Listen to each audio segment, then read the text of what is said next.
Muraho neza nshuti bakundwa abana b'Imana mudukurikiranye kuri uyu murongo w'ikoranabuhanga YouTube, Radio Rise, Radio King. Turabasuhuje, Uwiteka abahire.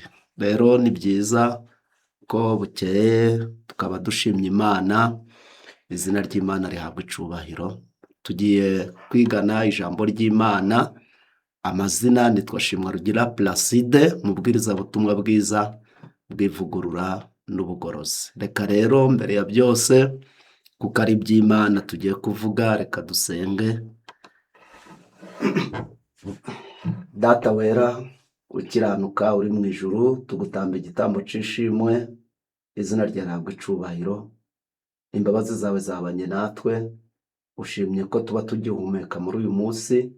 Hari benshi bamaze kugera ahacecekerwa, ariko twe baturinze, ni iby'igiciro cyinshi, uherwe icubahiro. Tugiye kwiga ijambo ryawe, dusabye umwuka wera kutuyobora, ngo ayobore n'abumva n'abandi bazumva, kugira ngo ijambo ryawe rizabafashe, kandi twese tumenye ibiri kuba ku isi ko byahanuwe, tubyitwaremo neza, duhagarare dushikamye, ko dusenze ngo twese ubiduhere ubuntu kandi ubidushoboze, mu izina rya Yesu. Amen. Tugiye kwigana ijambo ry'Imana. Ni insanganyamatsiko itubwira ibimenyetso byo kurimbuka kwa Yerusalemu no kugaruka kwa Yesu. Yesu umwana w'Imana, ubwo yari ari mu isi yarazanwe no gucungura umwana w'umuntu ngo amusubize ku Mana, ko umuntu amaze gukora icyaha no kugoma yatandukanye n'Imana. Yesu yiyemeza kumucungura kugira ngo yongere yunge umuntu n'Imana. Rero yavuze ko hari ibizaba ku isi bizabanziriza kurimbuka kwa Yerusalemu no kugaruka kwa Yesu. Muri magufi ni Matayo igice cyaho ca 24. Ibyo turaza kubibona neza n'uburyo bimwe byagiye bisohora bigahinduka amateka, ibindi bikaba birimo gusohora, n'ibindi bikaba byarabaye.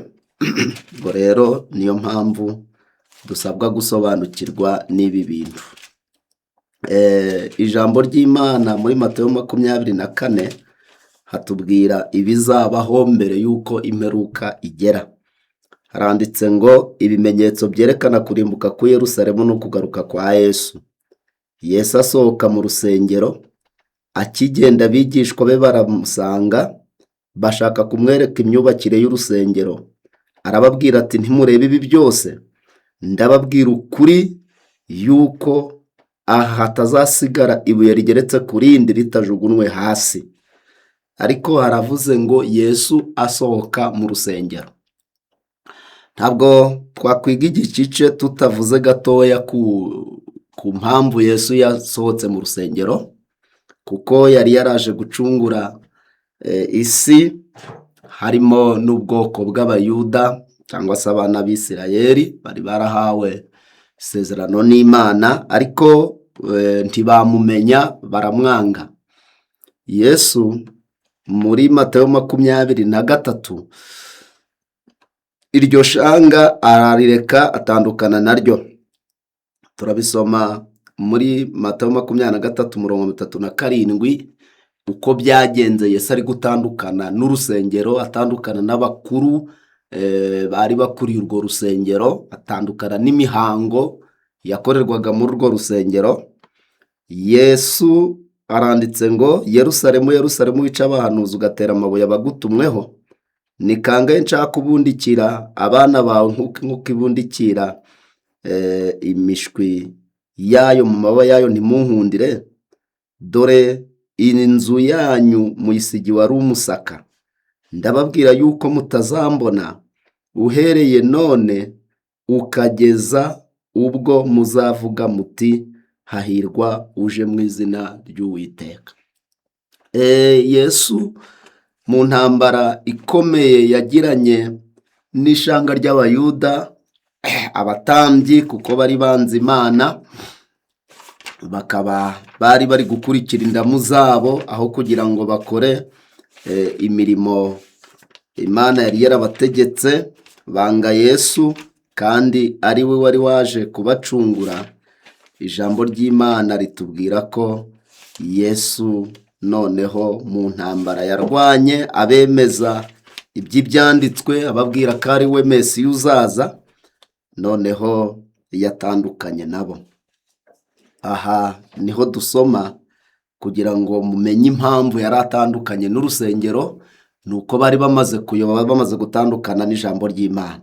Haranditse muri gitabo cyitwa Uwifuzwaga ibihe byose, ni mu cigisho ca 67 kivuga mwebwe banditsi n'abafarisayo muzabona ishano.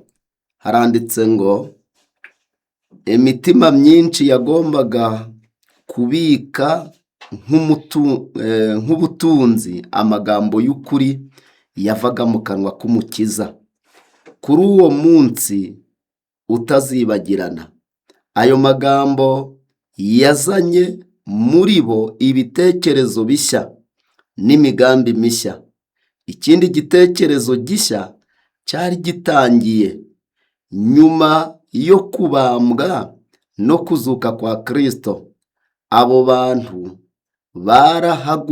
barahaguruka barangiza inshingano z'ubutumwa bwiza, buzuye ubwenge n'ishaka, bihwanye n'ubunini bw'umurimo.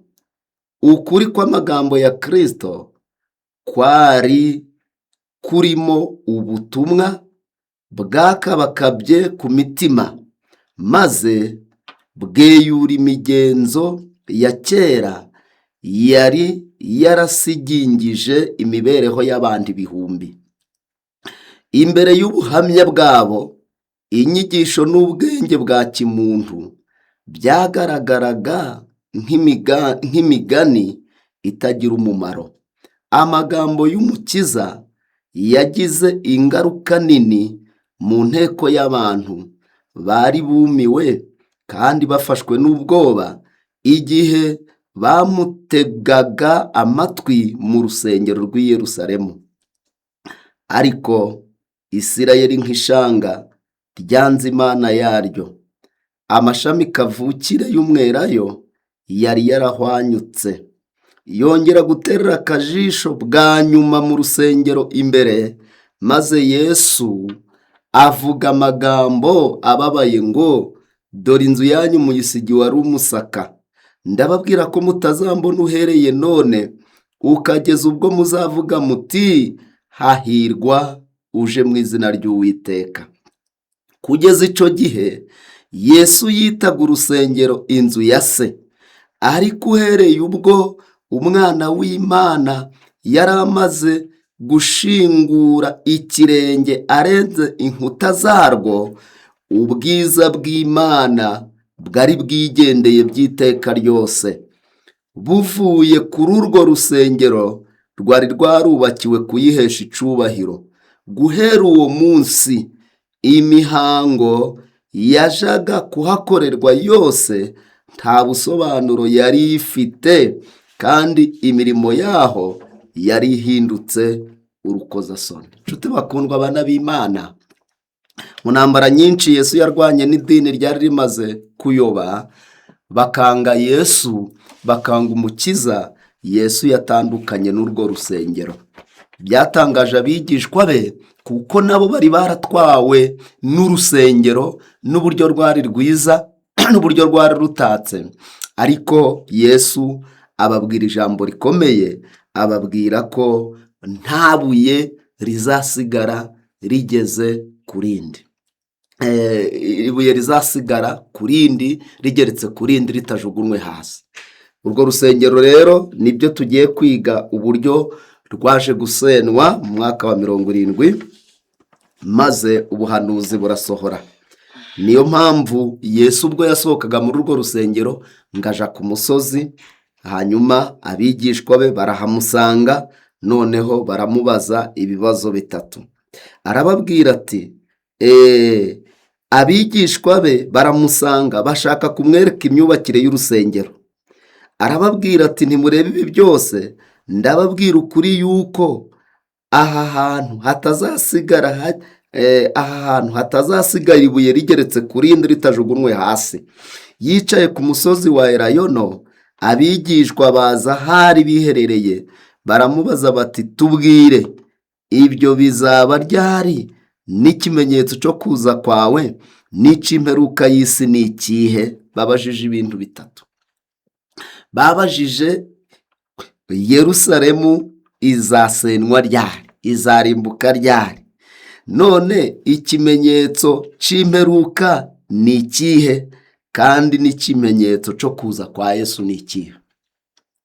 Ni ibyo bibazo bitatu babajije. Kurimbuka kwa Yerusalemu bizaba ryari, ikimenyetso cyo kuza cy'imperuka ni iki, ikimenyetso cy'imperuka ni ikihe, kandi n'ikimenyetso cyo kuza kwawe ni ikihe? Ibyo rero ni ibintu bitatu Yesu yababwiye muri iki gice, ari byo dushaka kurebaho. Nuko habaye ikibazo gikomeye, Yerusalemu irasenwa, irarimburwa n'Abaroma mu mwaka wa 70 nyuma ya Kristo. Ndetse igitabo reka dusome, hanyuma tuze gusoma mu gitabo cy'intambara ikomeye uko byagenze. Yesu ababwira aya magambo ari kubasubiza bya bibazo. Yesu arababwira, abasubiza ati mwirinde hatagira umuntu ubayobya. Ngo icyari gikomeye kwari uko hazaduka abantu bakayobya abigishwa, bakabakura mu kuri kw'ijambo ry'Imana, bakakira inyigisho z'ibihimbano. Yesu arababwira ati rero mu byo mukora byose muzirinde hatazagira ubayobya. Impamvu? Kuko benshi bazaza biyita izina ryanjye bati ni njye Kristo, bazayobya benshi. Muzumva iby'intambara, nimuhaza intambara, mwirinde mudahagarika umutima, kuko ibyo bitazabura kubaho, ariko imperuka izaba itaraza. Shanga rizatera irindi shanga, n'ubwami buzatera ubundi bwami, hazabaho inzara n'ibishitsi hamwe na hamwe, ariko ibyo byose bizaba ari intangiriro yo kuramukwa. Ubwo nibwo bazabagambanira ngo mubabazwe, ndetse bazabica. Muzangwa n'amahanga yose abahora izina ryanjye. Nibwo benshi bazasubira inyuma bagambanirane bangane, n'abahanuzi benshi b'ibinyoma bazaduka bayobye benshi. Maze kuko ubugome buzagwira, urukundo rwa benshi ruzakonja, ariko uwihangana akageza imperuka niwe uzakizwa. Kandi ubutumwa bwiza bw'ubwami buzigishwa mu isi yose, ngo bubuhamya bwo guhamiriza amahanga yose, nibwo imperuka izaherako ize. Ariko ubwo muzabona ikizira kirimbura cyahanuwe n'umuhanuzi Daniyeli gihagaze ahera, ubisoma byitondere. Ico gihe abazaba bari i Yudaya bazahungire ku misozi. Nuzaba ari hejuru y'inzu ye, ye kuzamanuka ngo atware ku bintu byo mu nzu ye. Nuzaba ari mu murima, ye kuzasubira imuhira, cyangwa azana umwenda we. Abazaba batwite n'abonsa muri uwo munsi bazabona ishano. Namwe musengere kugira ngo guhunga kwanyu kutazabaho mu mezi y'imbeho cyangwa ku isabato, kuko muri iyo minsi hazaba umubabaro mwinshi utigeze kubaho, uhereye ku kuremwa kw'isi ukageza none, kandi ntuzongera kubaho. Iyo minsi iba itaragabanyijweho, ntihajaga kuzarokoka n'umwe, ariko kubw'intore iyo minsi izagabanwaho. Ico gihe umuntu nababwira ati dore Kristo ari hano, n'undi ati ari hano, ntimuzabyemere. Kuko abiyita Kristo n'abahanuzi b'ibinyoma bazaduka bakora ibimenyetso bikomeye n'ibitangaza, kugira ngo babone uko bayobya n'intore niba bishoboka. Dore mbibabwiye bitaraba. Nuko niba babwira bati dore ari mu butayu, ntimuzajyeyo, cyangwa bati dore ari mu kirambi, ntimuzabyemere. Kuko nk'uko umurabyo urabiriza iburasirazuba ukabonekera aho rirengera, niko no kuza k'Umwana w'umuntu kuzaba. Aho intumbi iri hose n'inkongoro ziteranira. 29. Ariko hanyuma y'uwo mubabaro wo muri iyo minsi, uwo mwanya izuba rizijima, n'ukwezi ntikuzava umwezi wako, n'inyenyeri zizagwa ziva mu ijuru, n'imbaraga zo mu ijuru zizanyeganyega. ubwo nibwo ikimenyetso cy'umwana w'umuntu kizabonekera mu ijuru, n'amoko yose yo mu isi nibwo azaboroga abonye umwana w'umuntu aje ku bicu byo mu ijuru afite ubushobozi n'ubwiza bwinshi. Azatumisha abamarayika be ijwi rirenga ry'impanda, bateranye intore ze mu birere bine, uhereye ku mpera y'ijuru ukageza ku mpera yaryo. Izina ry'Imana rihabwa icubahiro. Hagaragajwe ibimenyetso byinshi, ariko icyo tuhereyeho ni ukurimbuka kwa Yerusalemu. Byabaye bite? Mu gitabo cyitwa Gutegeka kwa kabiri, Mose yari yarabihanuriye Abisirayeli ababwira ko nibakomeza kutumvira amategeko y'Imana bazarimbuka. Byandikwa muri iki gitabo Gutegeka kwa kabiri 28 uburyo Yerusalemu yazengurutswe n'ingabo z'Abaroma hanyuma ikarimburwa. Byari byarahanuwe nanone na Mose. Turasoma ku murongo waho wa 49, Uwiteka azakuzanira ishanga rya kure akuye ku mpera y'isi, riza nk'uko ikizu kiguruka, ishanga uzaba utazi ururimi rwaryo, ishanga rifite mu maso hagaragaza urugomo, ritazubaha abashaje, ritazababarira abana. 51, bazarya abana b'amatungo yawe n'imyaka yo ku butaka bwawe, bageze aho uzarimbukira, kandi ntibazagusigira imyaka y'impeke cyangwa vino cyangwa amavuta ya elayo cyangwa kororoka kw'inka zawe cyangwa ukw'imikumbi yawe, bageze aho bazakurimburira. Bazagota imidugudu yawe yose kugeza aho inkike z'amabuye zawe ndende zikomeye wiringiraga zo mu gihugu cyawe cyose zizariduka. Bazasakiza imidugudu yawe yose yo mu bihugu byawe byose Uwiteka Imana yawe izaba yaraguhaye.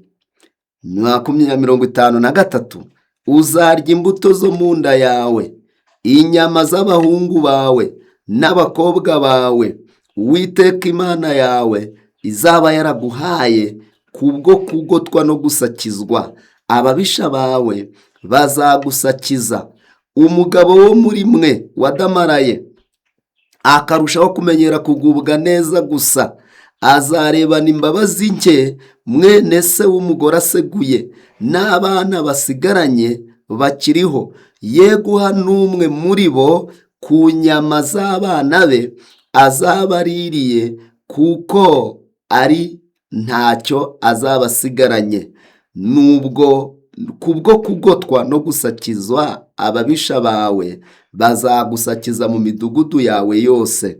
Umugore wo muri mwe wadamaraye akamenyera kugubwa neza gusa, utaratinyukaga no gukandagiza ikirenge kubwo kudamarara no kumenyera kugubwa neza gusa, azarebana imbabazi nke umugabo aseguye n'umuhungu we n'umukobwa we, ngatabagaburira ku ngobyi ituruka hagati y'amaguru ye no ku bana abyaye, kuko azabarira rwihishwa, kuko abuze byose.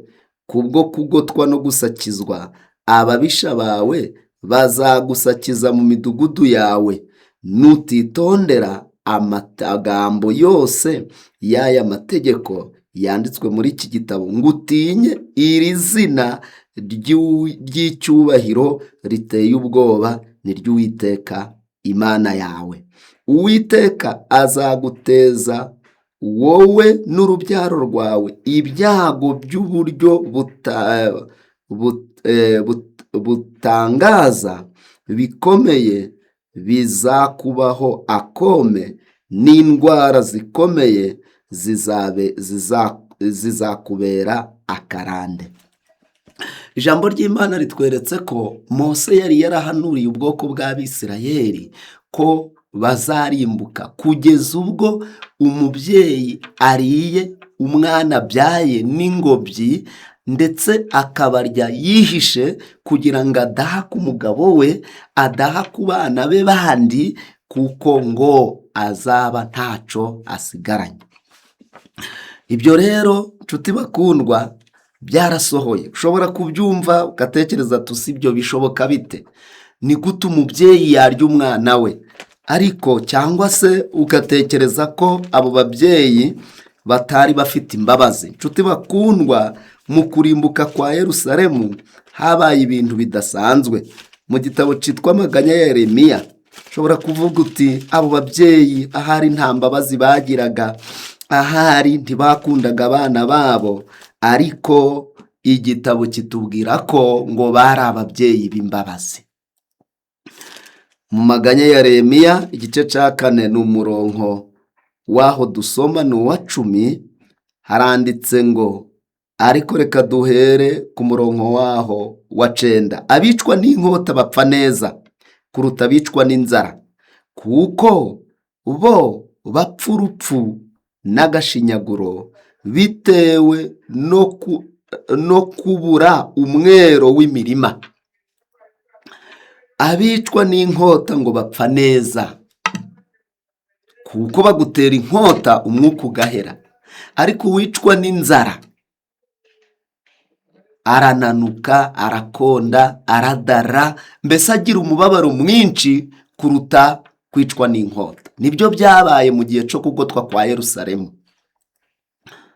Abantu babuze ibyo kurya, abantu barya imyenda, barya imikandara, barya ibyo bari bafite birashira, noneho abantu batangira kuryana.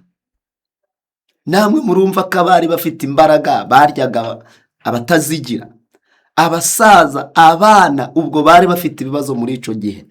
Ariko ijambo riravuze ngo abagore b'imbabazi, ku murongo wawo wa 10, bafashe abana bibyariye barabateka baba ibyo kurya byabo, igihe umukobwa w'ubwoko bwanjye,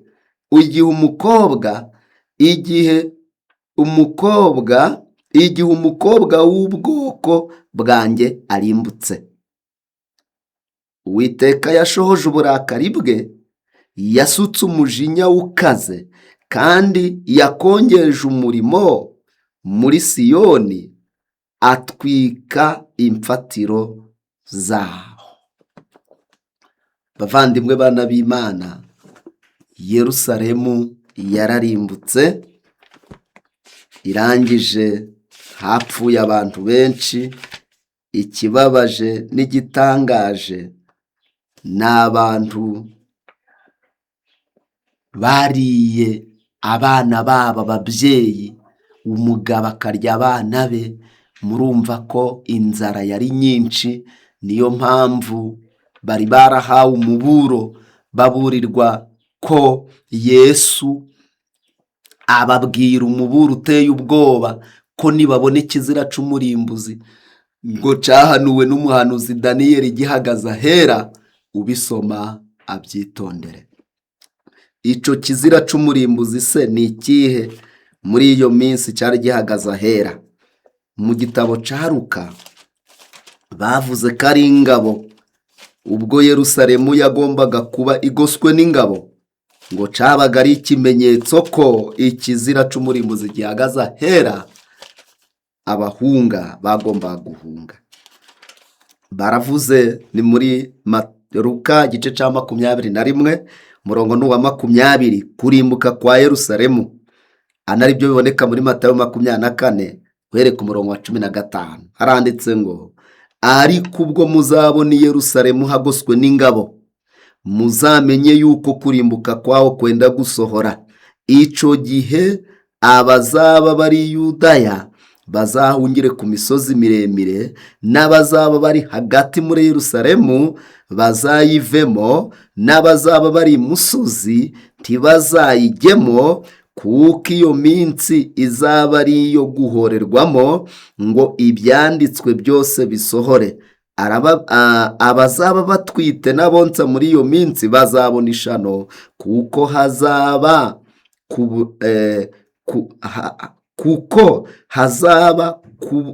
kubabara kwinshi mu gihugu, kandi umujinya uzaba uri kuri ubu bwoko. Kubera iki? Ijambo ry'Imana rivuze ngo abazaba batwite n'abazaba bonsa bazabona ishano. Ni iryo shano ryo kubona umubyeyi wari uri konsa umwana ari kumurya. Ni iryo shano ryo kubona umuntu utwite bari kumurya, yanabyara akarya uwo mwana yari atwite mu nda. Bavandimwe, iryo shano n'ayo mahano yarabaye igihe Yerusalemu yagotwaga n'ingabo, maze Yerusalemu igasenywa. Ijambo ry'Imana ribisobanura neza muri iki gitabo cyitwa Intambara Ikomeye. Haranditse ngo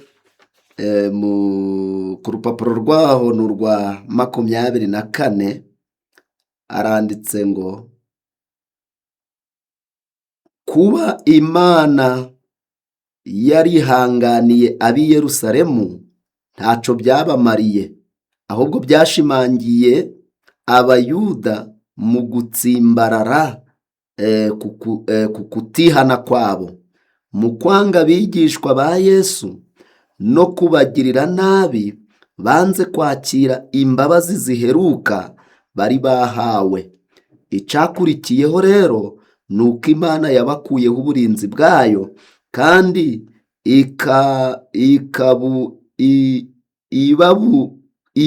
ibakuraho imbaraga yayo yabakingiraga Satani n'abamarayika be, maze igihugu gisigara kiri mu maboko y'umuyobozi bihitiyemo. Abaturage bacu bari barahinyuye ubutumwa bwa Kristo bwajaga kubabashisha gutsinda ingeso mbi zabo, none nizo zari zisigaye zibitegekera. Satani yabyukije ibyifuzo by'ubugome n'ubuhenebere bukabije mu mitima yabo. Abantu ntibari bagitekereza, bari bararenze igaruriro, basigaye bayoborwa n'ibibajemo n'ibisazi. Babaye aba Satani mu bugome bwabo.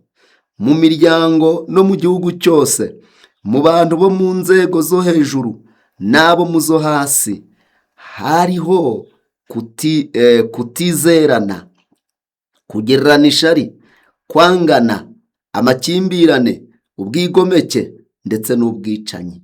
Nta hantu na hamwe hari umutekano. Abari inshuti ndetse n'abari bafitanye isano baragambaniranaga. Ababyeyi bahotoraga abana babo, abana nabo bagahotora ababyeyi babo. Abategetsi b'iryo shanga ntibari bashoboye kwiyobora ubwabo. Ibyifuzo byabo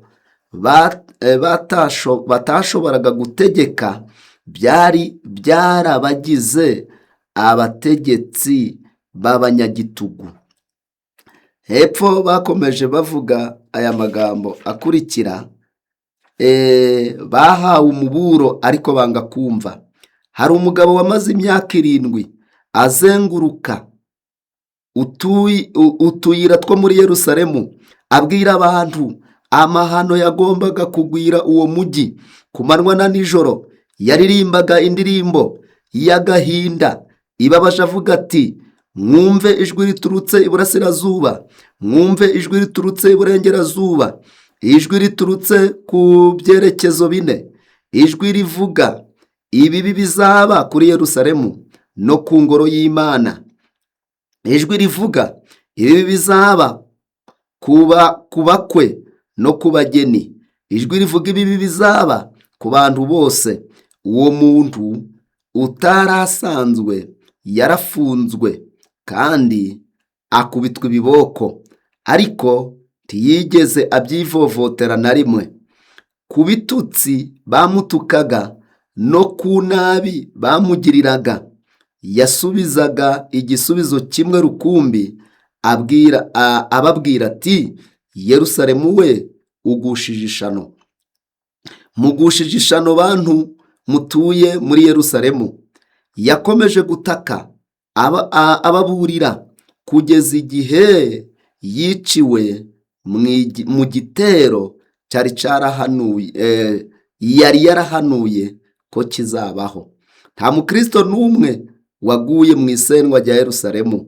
Kristo yari yaraburiye abigishwa be, kandi abizeye amagambo ye bose bitaye ku kugenzura ibimenyetso byasezeranyijwe. Yesu yaravuze ati, ariko ubwo muzabona Yerusalemu hagoswe n'ingabo, muzamenye yuko kurimbuka kwaho kwenda gusohora. Ico gihe abazaba ari Yudaya bazahungire ku misozi miremire, n'abazaba bari hagati muri Yerusalemu bazayivemo, n'abazaba bari imusozi ntibazayijyemo. Abasirikari b'Abanyaroma bari bayobowe na Sesitiyusi bamaze kugota umujyi,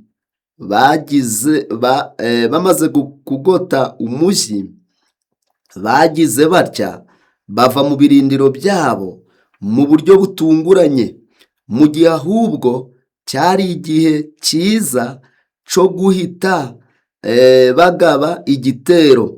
Igihe uwo mugaba w'ingabo z'Abanyaroma yakuraga ingabo ze mu birindiro byazo, kandi nta mpamvu na nto ibimuteye, yagaragaraga abari bagotewe mu mujyi bari bamaze kwiheba, babona uko kwihagararaho kwabo ntacyo bizabagezaho. Bari biteguye kumanika amaboko ngo bemere ko batsinzwe, ariko uburinzi bukomeye n'imbabazi Imana igira nibyo byari biyoboye iyo gahunda. Kubera ineza igirira ubwoko bwayo, abakristo bari bategereje bari bamaze guhabwa ikimenyetso bari barasezeraniwe. Icyo gihe rero umwanya wo kumvira imiburo y'Umukiza wari ubonetse ku bantu bose babyifuzaga. Ibyabaga byari biyobowe ku buryo nta Bayuda cyangwa Abanyaroma bari kubuza abakristo guhunga. Igihe Sesitiyusi yavaga mu birindiro bye, Abayuda basohotse muri Yerusalemu bakurikira abasirikare be bari basubiye iwabo. Igihe rero abasirikari b'impande zombi bari bahugiye mu mirwano, abakristo bose babonye agahe ko kwiyufura bahunga umujyi. Muri icyo gihe igihugu nacyo cyari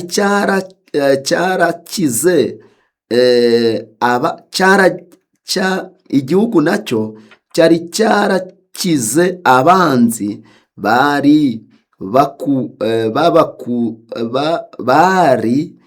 kubabuza guhunga. Igihe umujyi wagotwaga, Abayuda bari bateraniye i Yerusalemu mu minsi mikuru y'ingando. Bityo rero abakristo bahatuye bashoboye guhunga nta ngorane. Bahunze badatindiganyije, bahungira ahantu hari umutekano mu miji ya Pera muri Pereya. Hakurya ya Yorodani abasirikari b'Abayuda bakurikiye Fesitusi n'ingabo ze. Bavandimwe bana b'Imana, biri kutwereka ko Imana yatanze kagahe ko kugira ngo abakristo bose bahunge. Niyo mpamvu ijambo ry'Imana ritubwiye ngo nta mukristo waguye muri Yerusalemu kuko abitaye ku muburo Yesu yabahaye. Ni ukuri barahunze kandi bava muri urwo rusengero, bava muri uwo mudugudu wa Yerusalemu, barangije bakira batyo kuko bitaye ku buhanuzi. Nguko uko Yerusalemu yarimbutse, abantu bararyanye, habaye inzara iteye ubwoba ku buryo ababyeyi babyaraga bakarya abana babo. Niyo mpamvu umurongo wa Bibiliya wari wavuze ngo abatwite n'abazabonsa muri iyo minsi bazabona ishami.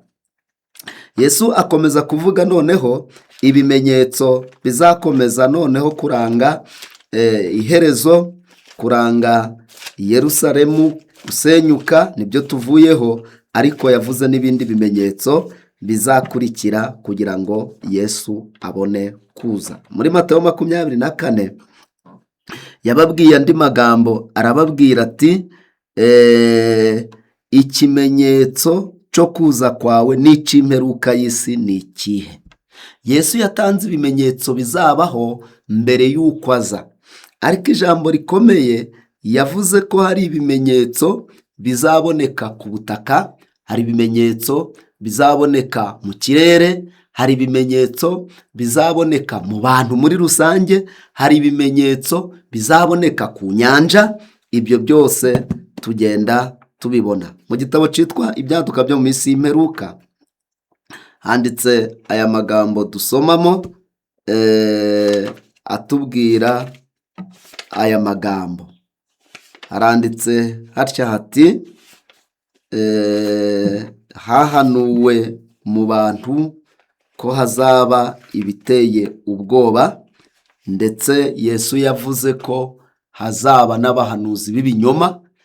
Kandi Yesu nico yabarinze cyane abigishwa ko mbere y'uko Yesu aza hazaba abahanuzi b'ibinyoma. Abahanuzi b'ibinyoma baradutse kandi bayobya abantu benshi. Abahanuzi b'ibinyoma se ko Yesu abavuze mu buryo bubiri. Avuze ko ku murongo waho wa 5, kandi benshi bazaza biyita Kristo, bazaza bita izina ryanjye bati ni nge Kristo, bazayobya benshi. Ku murongo nanone wa 24 avuze ijambo kuko abiyita Kristo n'abahanuzi b'ibinyoma bazaduka bakora ibimenyetso bikomeye n'ibitangaza kugira ngo babone uko bayobya n'intore niba bishoboka. Hazaduka abahanuzi b'ibinyoma, hazaduka abiyita Kristo n'abahanuzi b'ibinyoma, kandi ngo bayobye n'intore niba bishoboka. Umuhanuzi w'ibinyoma, Bibiliya ivuga ko ikiranga ko ari umuhanuzi w'ibinyoma ni ukwigisha ibinyoma. Kwigisha ibinyoma bitandukanye n'ijambo ry'Imana. Kwigisha ikinyoma utashaka muri Bibiliya ngo ukibone aho cyanditse, ahubwo ni ibihimbano by'abantu. Nuko rero kwigisha ibinyoma no guhanura ibinyoma byahanuwe n'abagaragu b'Imana, kandi bigahanurwa mu gitabo cyitwa Yeremiya 23. Ni ikimenyetso kiranga ko umuntu ari umuhanuzi w'ibinyoma. Haranditse ngo Yeremiya yabivuzeho ko abantu bazakomeza guhanura ibinyoma, kandi koko byarabaye, ariko Yesu avuga ko atabatumye. Haranditse ngo umurongo wawo wa 16, uku niko Uwiteka Nyiringabo avuga, ntimukumvira amagambo y'abahanuzi babahanurira babigisha ibitagira umumaro, bavuga ibyo beretswe, bihimbwe n'imitima yabo, bitavuye mu kanwa k'Uwiteka. Hepfo haranditse ngo abo bahanuzi si njye wabatumye, ariko barihuse, sinavuganye nabo, ariko barahanuye. Ijambo ry'Imana ritweretse ko bahanuye ibinyoma, bigishije ibinyoma, abantu barayoba. Ariko ijambo ry'Imana riravuze ngo barihuse, ariko Imana siyo yabatumye. Hirya rero yo kwigisha ibinyoma bitaboneka mu ijambo ry'Imana muri Bibiliya, noneho babyigishiriza indamu. Mu rwandiko rwa Petero dusoma, Petero yavuze aya magambo, ngira ngo tujyaniraneho, avuga ku bahanuzi b'ibinyoma.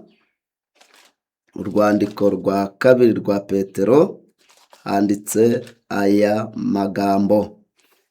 Urwa kabiri rwa Petero ni igice cya 2. Ariko nk'uko hariho abahanuzi b'ibinyoma badutse mu bwoko bw'Abisirayeli, ni nako no muri mwe hazabaho abigisha b'ibinyoma, bazazana rwerera-nyigisho zirema ibice, zitera kurimbuka, ndetse bazihakana na shebuja wabacunguye, bizanire kurimbuka gutebutse.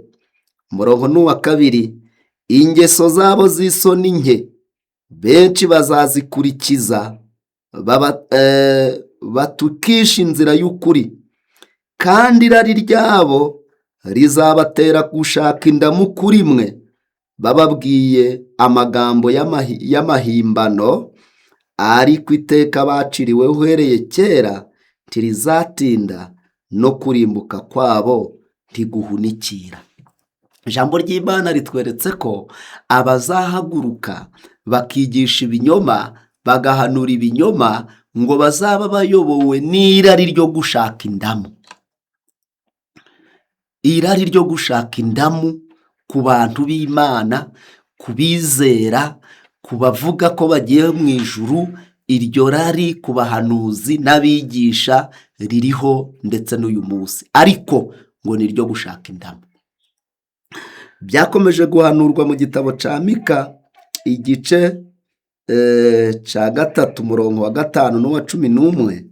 Mika nawe yavuze kuri aba bahanuzi, igihe cyose ubonye umuntu uri kubwiriza ijambo ry'Imana, akabwiriza iryo jambo agambiriye kubona indamu, agambiriye kubona ibihembo, ijambo ry'Imana ritubwira ko uwo ari umuhanuzi w'ibinyoma. Baradutse rero, ni benshi cyane, amadini menshi ari ku isi, ariko umugambi wabo n'intego yabo ni ugukorera indamu, ni ugushaka indamu mu bo babwiriza ijambo ry'Imana. Haranditse ngo Mika igice cya 3 umurongo n'uwa 5, ibi ni byo Uwiteka avuga ku bahanuzi bayobya ubwoko bwanjye, batega akanwa kabo kugira ngo babahanurire bati ni amahoro, kandi utagize icyo ashira mu kanwa kabo biteguye kumurwanya. Umurongo wa 11, abatware baho bacira imanza impongano, n'abatambyi baho bigishiriza ibihembo, n'abahanuzi baho baragurira ingemu. Nyamara bisunga Uwiteka, bakavuga bati mbese Uwiteka ntari muri twe, nta kibi kizatuzaho. Nico gituma i Siyoni hazahingwa nk'umurima, ari mwe hazize, n'i Yerusalemu hazaba ibirundo by'amazu, n'umusozi wubatsweho urusengero hazaba nk'aharengeye h'ishamba. Ijambo ry'Imana ritweretse ko n'abigisha ngo bazigishiriza ibihembo. Turabona abantu bavuga ko n'abari abakozi b'Imana, ariko buri kwezi akaba nawe ahembwa umushahara w'amafaranga menshi cyane. Rero abo bigishiriza ibihembo nibo bahanuwe ko ari abahanuzi b'ibinyoma, mu gihe umwungeri w'ukuri ari we Yesu Kristo muri Yohana igice cyaho cya 10 avuga ko we umwungeri w'ukuri, umwigisha nyakuri, Yesu Kristo, we yatanze ubugingo bwe. Yaritanze, atanga ubugingo bwe, atanga ibye kugira ngo twe ducungurwe tubeho. Niko natwe dukwiriye kumwigana. Haranditse muri iki gitabo Yohana 10, ni ukuri ndababwira yuko uwinjira mu rugo rw'intama atanyuze mu irembo, ahubwo akuririra ahandi, uwari umujura n'umunyazi, ari kunyura mu irembo niwe mwungeri w'intama. Umurinzi w'irembo aramwugururira, kandi intama zumva ijwi rye. Hepfo yakomeje kuvuga aya magambo ku murongo wa 11, ni njye mwungeri mwiza, mwungeri mwiza apfira intama ze, ariko uragirira ibihembo utari umwungeri bwite, kandi n'intama atarize. Iyo abonye isega rije, asiga intama agahunga, isega rikazifata rikazitatanya, kuko ari uw'ibihembo, arahunga ntiyite ku ntama. Ni njye mwungeri mwiza, kandi menya izanjye, izanjye nazo zikamenya. Yesu yahanuye ko mbere y'uko aza hazaduka abahanuzi ndetse benshi b'ibinyoma, ngo ndetse bakayobya n'intore niba bishoboka. Ikizaha imbaraga abo bahanuzi b'ibinyoma ni uko ijambo rivuze ngo bazakora ibimenyetso n'ibitangaza. Uyu munsi turabona abantu bavuga ko babwiriza ijambo ry'Imana, agukoraho ugakira, ndetse bazakora byinshi, ariko ntabwo itorero ry'Imana, ntabwo abantu b'Imana, abakozi b'Imana bazubaka ku bitangaza, kuko na Satani mu gitabo cy'Abakorinto ngo yihindura nka marayika w'umucyo. Satani yihindura nka marayika w'umucyo, nawe akayobya abantu kandi akora ibitangaza. Niyo mpamvu ngo abo bahanuzi bariho baradutse, ni abakorera ibihembo bavuga ko bakorera Imana, ariko bakabihemberwa buri kwezi, bakabihemberwa buri gihe. Ibyo nibo bahanuzi b'ibinyoma bahanuwe kandi bariho muri iki gihe cyacu giheruka.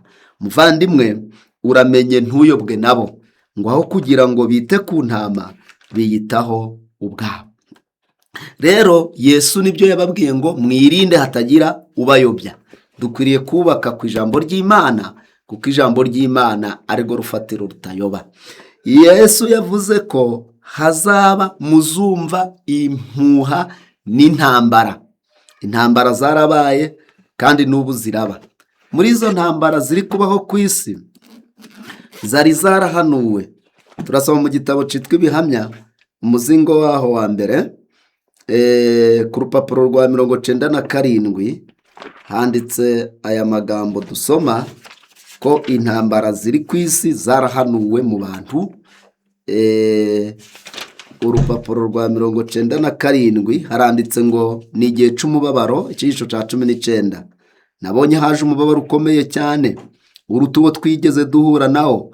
Ingabo zikomeye zarwanaga, maze numva guturika kw'intwaro nini, gusakirana kw'intwaro, urusaku rw'intambara,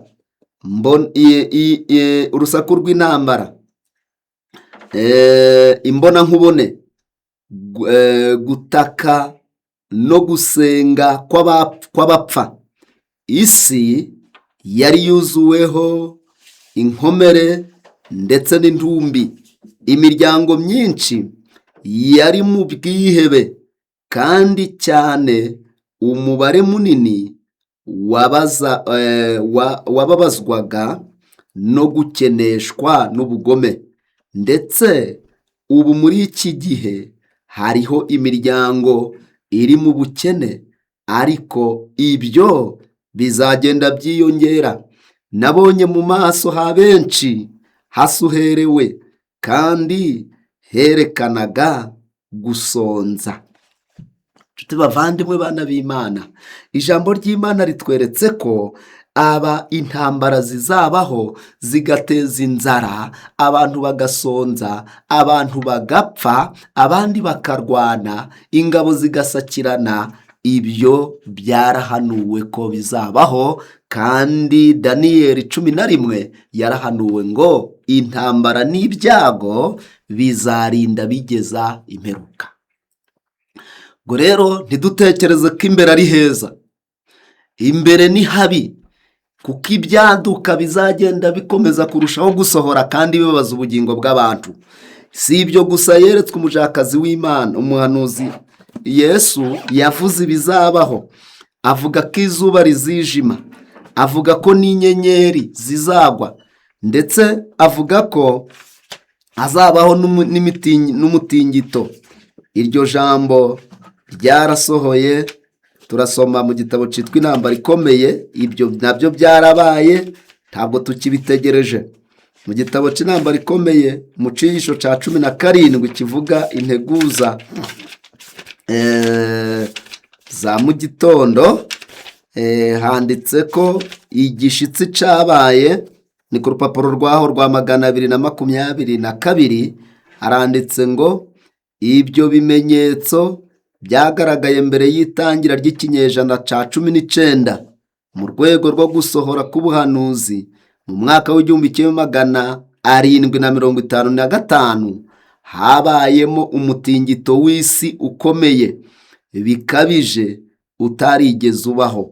Nuko uwo mutingito uzwi ku izina ry'umutingito w'i Lisbonne, wabaye ku gice kinini cy'umugabane w'Uburaya, Afurika ndetse na Amerika. Wumvikanye kandi i Greenland, mu burengerazuba bw'Ubuhinde. Wakwiye hose, hapfuye abantu benshi. Haranditse ngo uwo mutingito wabaye ku munsi mukuru ubw'insengero n'ibigo by'abihaye Imana byari byuzuye abantu benshi, kandi muri bo hashoboye kurokoka bake cyane. Ubwoba bw'abantu bari bafite nta wabona ukabusobanura. Nta muntu wariraga, kuko wari umubabaro urengeje ukurira. Abantu birukiraga hirya no hino bafite ubwoba bwinshi no gutangara, bikubita mu maso no mu gituza, kandi batakamba bikomeye bati, tugirire impuhwe, isi igeze ku iherezo. Ababyeyi bibagiwe abana babo, maze birukira hirya no hino bambaye amashapure. Ikibabaje, abantu benshi birukiraga mu nsengero ngo bahakirire, nyamara guhabwa ukarisitiya no guhobera za aritari byabaye iby'ubusa, kuko yaba amashusho, abapadiri ndetse n'abaturage bose batikiriye hamwe. Byavuzwe ko umubare w'abapfuye kuri uwo munsi uteye ubwoba waba ugera ku 90,000. Bana b'Imana, igihe umutingito wabaga mu 1755 wari warahanuye. Yesu yari yarabivuze ngo hazabaho ibishitsi hamwe na hamwe. Ico carabaye, citwa igishitsi ca Lisbonne. Carabaye, abantu benshi barapfa, ngo hapfuye 90,000. Ikibabaje ngo abantu birukiraga kuri aritari, abantu birukiraga guhobera amashusho, abantu birukiraga gufata amashapure ngo ahari bibarengere, ngo bagasanga abapadiri bati nyabuna mudukize. Ngo ariko yaba abaturage, yaba bo basengaga, ngo yaba n'abapadiri, ijambo riravuze ngo batikiriye hamwe, abantu benshi barapfuye. Hahanuwe ko hazabaho ubundi buhanuzi bw'uko kwijima kw'izuba. Nabyo byarahanuwe mu mwaka w'1000. Ubuhanuzi bwasohoye ku itariki ya 19 Gicurasi 1780. Umunsi w'umwijima wo ku itariki ya 19 Gicurasi mu 1780 wabaye amayobera ndetse uba igitangaza kitigeze kubaho. Umwijima utabona uko ubusobanuro wakiriye ijuru ryose n'ikirere cy'igihugu cy'Ubwongereza bushya. Ibyo byarabaye. Ku rupapuro rwa 242 handitse iri jambo nanone rikurikira: mu mwaka w'1833 habaye kugwa kw'inyenyeri. Muri uwo mwaka inyenyeri nazo zaraguye. Yesu yari yarabihanuye ko nabyo bizabaho. Ibyo nabyo byarabaye. Kuri uyu munsi byahindutse amateka, ariko kuko byari byarahanuwe n'Umukiza bikwiriye kugira ico bidusigira. Noneho ku iherezo Yesu abona ikimenyetso cyo kugaruka kwe ari ubu butumwa bwiza. Ubu butumwa bakundwa abana b'Imana, turabasabye ngo ubu butumwa buri wese abukurikirane. Ubutumwa buri wese abwumve, buri wese abwumvire. Nubwo bwahanuwe muri Matayo igice cya 24 ku murongo waho wa 14 yavuze amagambo agira ati: kandi ubu butumwa bwiza bw'ubwami buzigishwa mu isi yose ngo bubuhamya bwo guhamiriza amahanga yose, nibwo imperuka izaherako ize. Igitinze igisigaye kugira ngo imperuka ize ni ukwamamara k'ubu butumwa bwiza. Ni ubutumwa bwiza. Impamvu ari bwiza, ni ubutumwa bukiza umutima icyaha kandi bugakiza n'umubiri indwara. Wemeye ubutumwa bwiza bw'ivugurura n'ubugorozi, ni ukuri ahindura imirire, ni ukuri ahindura akamenyero, ni ukuri ahindura iminywere, kuko imirire n'iminywere ngo nibyo cyane nkomoko y'indwara nyinshi tubona ku isi: za kanseri, umutima, diyabete, umwijima, igifu, byinshi. Ibyo byose byangi izo ndwara zibaho kubera abantu bariye nabi bakanwa nabi. Uwakira ubutumwa bwiza rero yigishwa kwirinda, yigishwa iby'amagara mazima, yigishwa ibibi byangiriza akabireka, akigishwa n'ibyiza, noneho yarya bikabasha kumwubakira umubiri we, bikamuha intungamubiri zikenewe mu mubiri, maze agakira indwara. Icya kabiri, uwakira ubutumwa bwiza akira ibyaha. Nta kindi cazanye Yesu. Muri Mariko igice cya 2 umurongo waho wa 16 handitse ngo: abanditsi bo mu Bafarisayo baramusanga babonye asangira n'abanyabyaha n'abakoresha b'ikoro, babwira abigishwa be bati: mbese asangira n'abakoreshwa b'ikoro n'abakoresha b'ikoro n'abanyabyaha? Yesu abyumvishe arababwira ati: abazima sibo bifuza umuvuzi, keretse abarwayi. Sinazwe no guhamagara abakiranuka, keretse abanyabyaha. Ubutumwa bwiza ni ubukiza abantu ibyaha. Yesu Kristo niwe butumwa bwiza. Iyo tumwakiriye, tukamwakira mu mutima, tukamwakira muri twebwe, Yesu iyo ageze mu mutima yirukana ibyaha. Yesu iyo ageze mu mutima ngo ni inyenyeri yaka yo mu ruturuturu, yanditse mu Byahishuwe 22 umurongo wa 16. Bavandimwe bana b'Imana, Yesu ageze mu mutima ntawakwangana. Yesu ageze mu mutima yirukana urwango, yirukana ishari, yirukana igomwa, yirukana amahane, yirukana kutumvikana bimaze kuba gikwira mu muryango. Yesu iyo ageze mu mutima umuntu agira amahoro masa. Muzabisome mu gitabo cyitwa Bibiliya, ariko muzasoma igitekerezo cyane cyitwa ca Zakayo, uburyo yakiriye Yesu. Ngo amahirwe ntabwo yabonye Zakayo gusa, ngo ahubwo n'amahirwe yabaye ku muryango we, kuko bari bakiriye Umukiza. Tuti bakundwa abana b'Imana, ubutumwa bwiza buheruka noneho ni ubutumwa buzakora bunyuranyije n'abahanuzi b'ibinyoma. Ni ubutumwa buzafasha imbabare n'abakene. Muri Yesaya igice cyaho cya 61 Yesu yabivugiye mu muhanuzi Yesaya, avuga aya magambo kandi turi kwegera umusozo w'icyigisho cyacu, haranditse ngo umwuka w'Uwiteka, umwuka w'Umwami Imana ari kuri nge, kuko Uwiteka yansigiye amavuta ngo mbwirize abagwaneza ubutumwa bwiza, yantumye kuvura abafite imvune mu mutima, no kumenyesha imbohe ko zibohowe, no gukingurira abarira mu nzu y'imbohe, no gukingurira abari mu nzu y'imbohe. Kandi yantumye no kumenyesha abantu umwaka w'imbabazi z'Uwiteka, n'umunsi Imana yacu ihoramwo inzigo, no guhoza abarira bose.